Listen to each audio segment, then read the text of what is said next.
I was completely still at that ornate table, among family members whose features seemed to blur as my dad's words reverberated in the dining room. My ears were ringing, and my face felt like it was on fire because of my shame.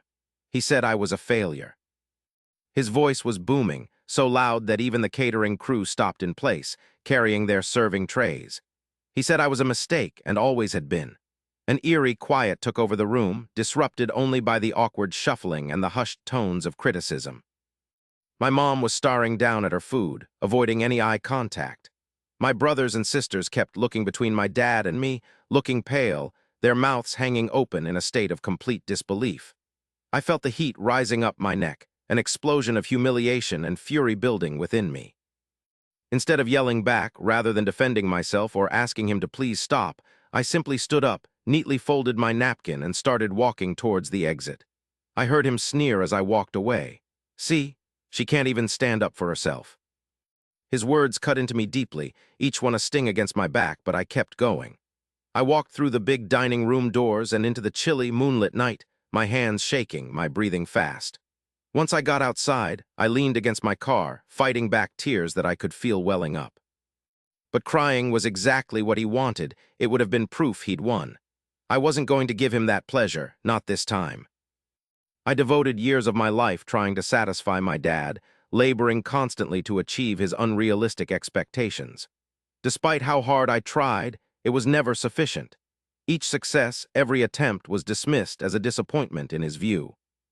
This particular evening was the absolute limit, the final shard of my demolished self-worth hitting rock bottom. I drove back to my place in a daze, my knuckles clenched tightly around the wheel. When I got to my tiny apartment, I collapsed on the sofa, gazing listlessly at the damaged ceiling. For what felt like forever, I replayed the event in my mind, experiencing a mix of fury and melancholy. The following morning, my closest friend, Lisa, gave me a call. "Hey, are you doing all right? I heard what went down." "I'm fine," I said, telling a fib, trying to sound indifferent. However, Lisa understood the truth. "Come on, don't let him get to you. Listen, I'm coming to get you. We're going to get some coffee and work through this together." Lisa was my anchor, the sole person who genuinely knew me beyond the carefully created image. I agreed, though hesitantly, appreciative of her support. We got together at our usual cafe, a comfortable place where the owner always met us with a friendly smile.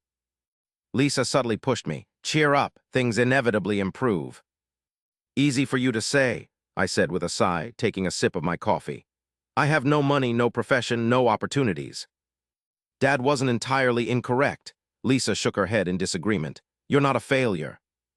You're just at a standstill. Perhaps what you need is a bit of luck." She took out 2 lottery tickets and slid one towards me with a light-hearted smile. "I picked one up for both of us earlier today. Who knows, right? Maybe you're about to strike it rich." I snickered, disregarding her enthusiasm. "A lottery ticket? Really? Why not?" Lisa pressed. "It's not like things could get any worse than they already are." I gave a half-hearted shrug as I took the ticket. "Okay, here's hopping." For a moment I gazed at the small piece of paper in my hand. It felt ridiculous, even foolish. I'd always put my faith in hard work and earning my own success. But at this moment, letting fate take over felt oddly comforting. 2 days drifted by in a haze of negativity, reliving my father's cruel words. But in a twist of irony, Lisa called me early Tuesday morning, practically out of breath. "Check your lottery ticket. The winning numbers are out." I chuckled weakly, barely caring. Yeah, like I'd ever be a winner. "Just do it," she insisted, uncharacteristically serious. With a defeated sigh, I opened the lottery app on my phone, entered my numbers, and stopped cold. My heart raced, and I could barely breathe. "Lisa," I choked out, my voice unsteady. "What, did you win a small amount of money?" She laughed in a kidding way. "No." "Lisa, it says I won." My voice cracked. $1 million. "Stop messing around," Lisa said, doubtful but still full of hope. "I'm serious." My vision swam and tears unexpectedly rolled down my face. I won. Lisa, I really did win $1 million. The silence lasted for several stunned moments before Lisa burst into happy laughter. "You see, I knew you deserved this, truly." A potent surge of feelings crashed over me. I felt relieved, shocked, disbelieving, and then resolute. All my life I'd felt like I was never good enough, fractured by my father's disdain. However, at that precise instant, something within me changed. I wasn't the screw-up he always said I was. I possessed value, and at long last I could prove it to absolutely everyone. Over the next 48 hours, I meticulously plotted out my next step. I stayed away from everyone, ignoring messages from relatives offering hollow apologies or probing inquiries. I had a new strategy now, one that would definitively prove to my father and the world that I wasn't just a blunder. 2 days passed, and then came my moment. The family had assembled again, this time at my father's enormous estate, ostensibly for another meal. My father's eyes narrowed when he saw me arrive, a silent query in his eyes, but I disregarded it, moving gracefully to the front of the room where everyone could see me. "Oh, she's back," he said mockingly. "Back for another lecture?" "No," I replied firmly, feeling confidence fill me for the first time. "I'm here to demonstrate precisely who you underestimated." He gave a condescending smirk. "What, did you finally land a gig at a greasy spoon?" My smile broadened, savoring the moment. "Actually, Dad, I just won $1 million. And you know what? I'm launching my own company, something you'll never have any say over." My heart sunk in my chest, and bewilderment spread across his features, his eyes growing large with amazement. "You're not telling the truth," he blurted, his voice shaking a little. "That can't be real." I slowly presented the winning ticket, raising it up so everyone could see. I heard a collective intake of breath. Even my mom gazed at it, her eyes showing astonishment. My dad's face lost all color, and the look of arrogance dissolved into one of disbelief. "That's not possible." I kept my gaze fixed on his, experiencing an amazing power I had never felt before. "You labeled me a failure, a screw-up, but the true error was on your part for never trusting in me." He collapsed into his chair at a loss for words. Around me, people were talking loudly, excited, and congratulating me. Lisa immediately ran to me, hugging me tightly with happiness shining in her eyes. "You did it," she breathed. I turned back to my father, observing as he became more and more speechless with surprise. From this point forward, my worth will only be determined by myself. In that instant, the triumph was about much more than just wealth. It was about taking back my identity. My father's cruel words had been the fuel, stirring something potent within me. And now I was free at last. The real mistake was underestimating my own abilities. I had gained so much more than $1 million. I had regained my self-respect. Just 48 hours before, if you told me that I'd be here in front of my family with irrefutable proof of my newfound wealth, I would have responded with harsh laughter. I'd never had much good luck in my life previously. I'd always been the one who didn't quite measure up. I was the one who was included more out of courtesy than genuine desire. I wasn't anticipated to succeed at all. And yet, at this very moment, my heart was racing. I was still holding up those lottery tickets, and the same folks who used to make fun of me were now completely still, their jaws dropped open. The table's utter quiet was actually enjoyable to hear. "You're not telling the truth," my father finally managed to blurt out, managing to squeeze the words out through his teeth. "Why would I lie?" I shot back, my voice surprisingly under control. "You raised me better than that, didn't you?" I countered. Lying would be something beneath what he thought of me. The atmosphere in the room became awkward. My cousins glanced at each other, looking uncomfortable. Aunt Margaret wriggled in her seat, but I didn't care anymore. They had all quietly sided with my dad's harsh judgments just 2 nights ago. None of them had come to my defense when I was humiliated and branded a failure in front of everyone. This was my vindication, pure and simple, without any excuses, and definitely indisputable. My dad started to open his mouth, clearly wanting to come up with something mean to say, something to diminish me to his understanding of who I was. But this time nothing came out. His typically loud voice had finally let him down. My quiet triumph had, for once, silenced him. I turned and walked away, not wanting to stick around for their responses. I'd said everything that needed to be said. Outside, the chilly night air touched my face, feeling refreshing and like I was free. The joy I felt from succeeding was mixed with the persistent sting of being let down. Could cash truly make up for all those years of feeling unseen, unappreciated?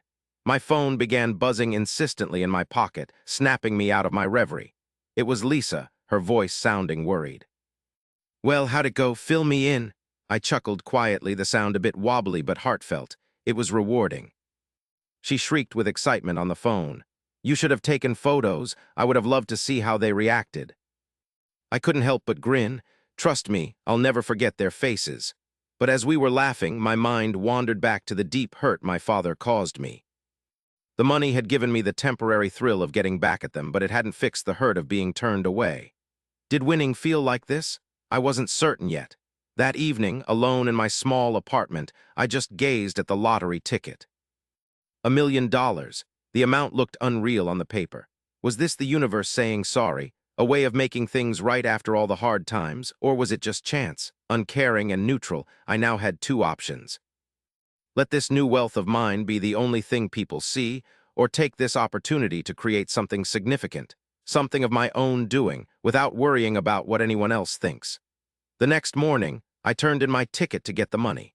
The bank teller gave me a friendly smile as the numbers were added to my account. It was hard to believe, watching those zeros appear next to my name.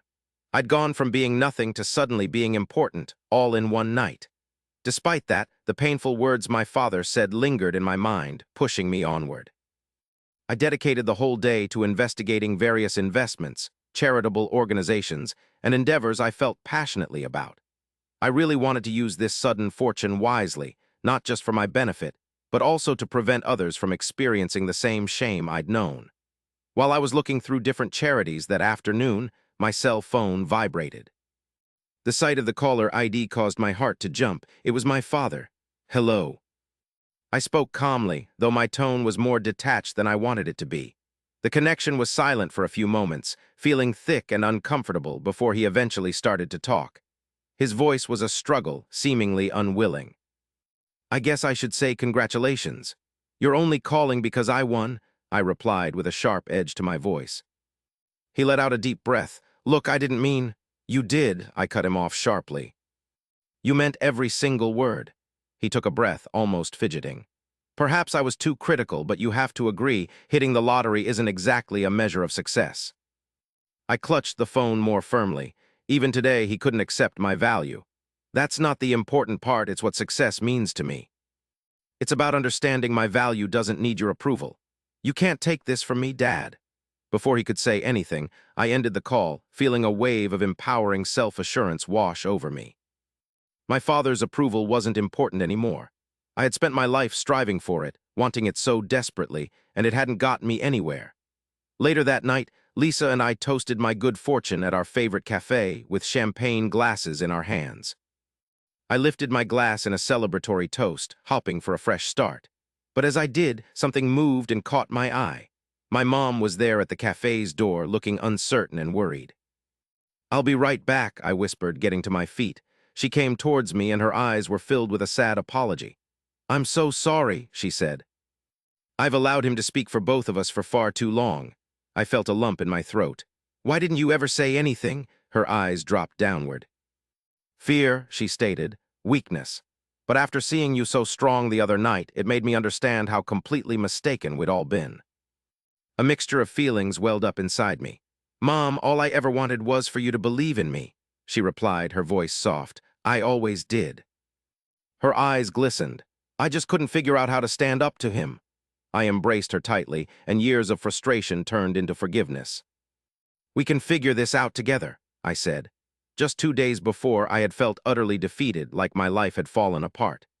Now, though, I felt changed, and it wasn't because of a huge windfall. It was because I'd started to define myself for myself, not based on anyone else's views. As I went back to Lisa with my mom by my side, I felt a major change inside of me. This wasn't just good fortune. It was a fresh opportunity, a reality check that had finally unlocked my inner strength. This was my fresh start, and this time I was in charge of my own story. Over the next few days, things in my life changed dramatically. News of my lottery winnings spread like wildfire, and soon I started receiving phone calls from relatives I hadn't spoken to in ages. Suddenly, everyone wanted to get back in touch. At first, I thought it was funny, but it quickly got draining. It seemed like everyone had expectations of me now that I was doing well. Even though things felt chaotic, I held on to the intense resolve I had discovered inside myself the night I was at my dad's house. I made up my mind not to let anyone tell me how to live my life anymore. This was my chance, and I intended to use it carefully. I bought a small house outside the city, in a place that was peaceful enough that I could rebuild without being bothered. However, even as I got used to my new place, I felt uneasy, pushed by something more significant than wealth could solve. It was the persistent pain of being rejected, the desire to prove to myself, not only to my family, that I wasn't worthless because of their critical opinions. 1 week later, as I was setting up my new home office, I saw someone I knew at my front door. It was my younger sister, Emily. Unlike everyone else, she hadn't tried to contact me since the awful dinner. Seeing her there, nervous but also optimistic, made me soften a little. "I wasn't expecting you," I said, holding the door open, though I didn't really want to. "I needed to say I'm sorry in person," she confessed in a low voice, not looking at me. "I shouldn't have let Dad treat you like that." I looked her over carefully, feeling like she really meant it. "You could have stood up for me," she said, looking pained. "I know I'm ashamed of it." A tense silence hung between us. Ultimately, I sighed, moving to the side. "Come in." I paused for a moment, looking around at my new place, and Emily's eyes widened. "You've really made something of yourself," she said. "It's just cash," I answered quietly. "It doesn't make up for everything." Emily turned to me unexpectedly, her eyes full of truth. "I came here seeking your pardon, not your wealth. I've always appreciated how independent you are, although I never voiced it. I think I was too scared to disagree with Dad, to be honest." A mix of feelings washed over me. Frustration, bitterness, but underneath it all, I wanted to connect with her. Emily was always Dad's favorite, his star. Listening to her admit that she was afraid, showing weakness, and saying she looked up to me was something I'd never heard before. It takes a while to forgive. I finally spoke, my voice soft, saying that I was open to trying. Her shoulders visibly dropped, a smile of hope appearing. "That's all I need to hear." Emily's visit brought up something inside me. I wanted genuine amends, not the fake apologies for money that others had given me. Perhaps this could be the new beginning my family needed, free from the influence of our father's unhealthy pressures. Over the coming weeks, I put all my effort into something I'd imagined for ages, a charity to support young people dealing with rejection and emotional harm at home. I wanted everyone to understand that the cruel things others did or said shouldn't dictate who they were. The project was named Second Chances, and it rapidly transformed into a sanctuary, not just for the people I was trying to assist, but also for me personally. Each individual who came in echoed aspects of my own experiences. The suffering, the fury, the profound desire to be understood. One night after wrapping up a late meeting, a knock unexpectedly sounded on my office door. My pulse raced when I saw who was there. My dad was standing there looking oddly diminished, almost defenseless. "What are you doing here?" I asked, my voice sharp even though I was shaky inside. He paused and cleared his throat. "I've heard about what you're doing. You're helping a lot of people," I questioned, doubting his sincerity. "Did you just come here to condescend to me once again?" He slowly shook his head. "No, I came here to say that I was mistaken." My throat tightened, disbelief washing over me. Those were words I never thought I'd hear from him. "Do you really mean that?" He took a step closer, his voice gentler than I'd ever heard. "I've spent my entire life pushing you, believing that being harsh would make you tougher. But seeing how much you've achieved, not because of me, but in spite of me, has made me see how wrong I was." My jaw almost hit the floor. My dad, the proud man who never conceded to being wrong, was standing before me, humbled. Even so, a part of me was reluctant to accept his apology, hesitant to get hurt again. "You hurt me deeply," I murmured, tears threatening to spill even though I tried to stop them. "For as long as I can remember, I've felt inadequate, and it's your fault." "I understand," he confessed, his voice cracking with emotion. "I can't erase the past, but I'd like to get a fresh start if you're willing." As I considered his statement, the space around me felt smaller. Years of repressed hurt rose up, but this time there was also a sense of release. I felt relieved that he finally saw the impact of his actions. "I can't just act like everything is okay," I said to him with conviction. "Nevertheless, perhaps we can discover a new path together."